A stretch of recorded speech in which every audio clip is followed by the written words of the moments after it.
What's up, guys? This is James from Build Mode, also known as the Parallel Gravedance. Today I'm going to show you how to do the Interlock alien.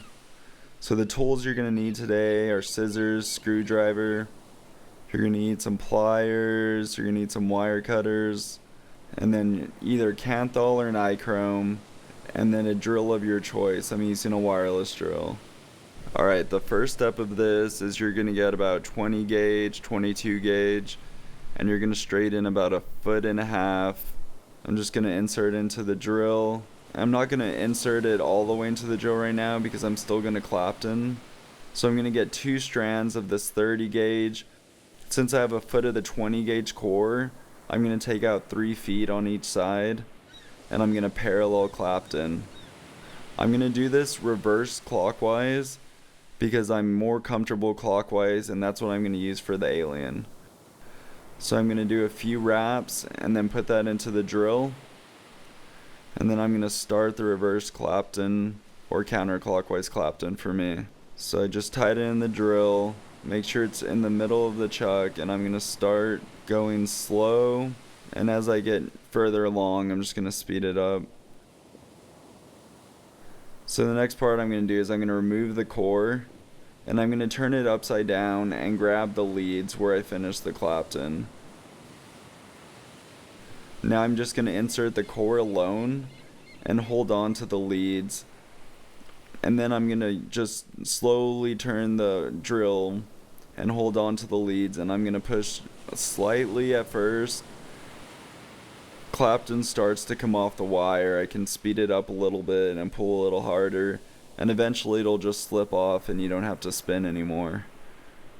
So once you get that going, you're going to end up with just a hollow Clapton, and we're going to use that for the alien. It's going to be Clapton clockwise. So I'm going to space this out around 1 millimeter, 0.5 millimeter, and if I have to adjust while I do the alien, I can do that while it's in the drill. So the next part, instead of using the 20 gauge core I originally used, I'm going to use the alien core, a parallel 24. So what I'm going to do is I'm going to take about 1 foot of the 24 gauge, and I'm going to straighten the wire. If you don't know how to straighten wire, we're going to put one side piece of the wire into the drill, and the other side's going to be held by pliers. Just turn your drill either clockwise or counterclockwise. You only need about 1 to 5 seconds depending on the RPM of your drill, and you'll get straightened wire. I'm just cutting it in half, so I have 2 about 7-inch pieces, and just like a fuse Clapton, I'm going to hold them together.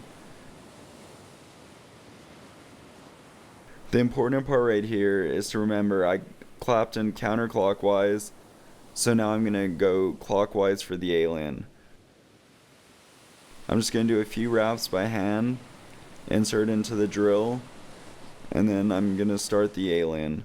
So now the drill is going clockwise.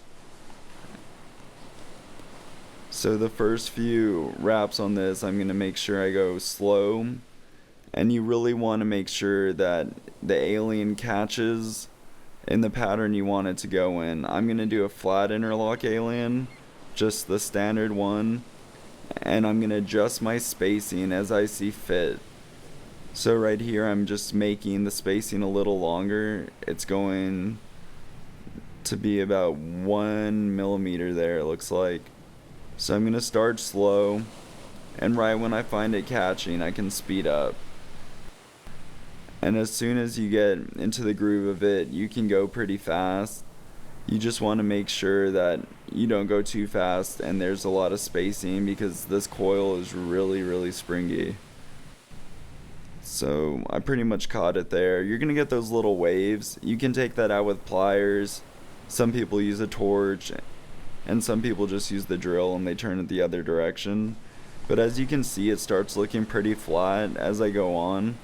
I usually just, if I'm lazy, use that flat part and cut off the extra waste.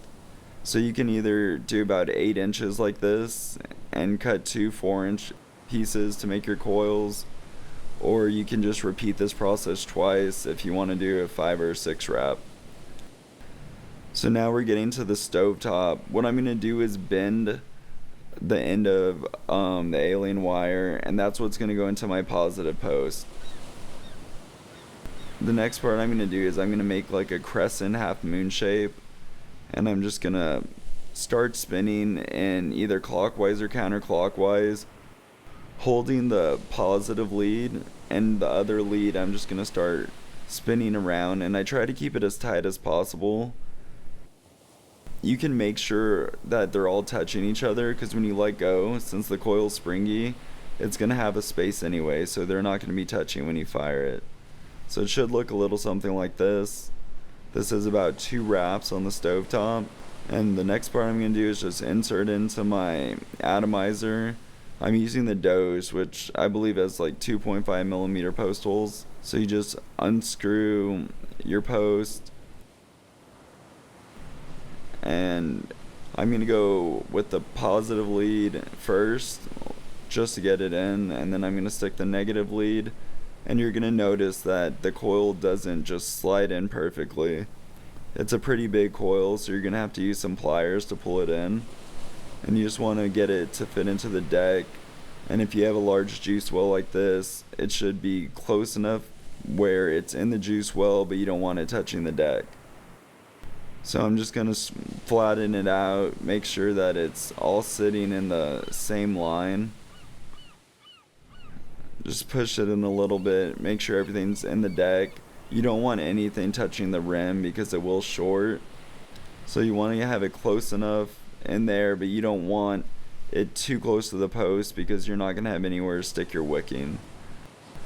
So I'm just going to tighten the negative post. It's going to change the shape of your coil a little bit, but you just have to adjust by doing the same thing with the positive post. Just pull on it a little with pliers, and it should make the same shape you're going for. So there we go. I have it fitting in the deck. Nothing's touching. And I'm going to fire it up for you guys so you can just see how it goes with no shorts. It's firing evenly. And that's pretty much it, guys.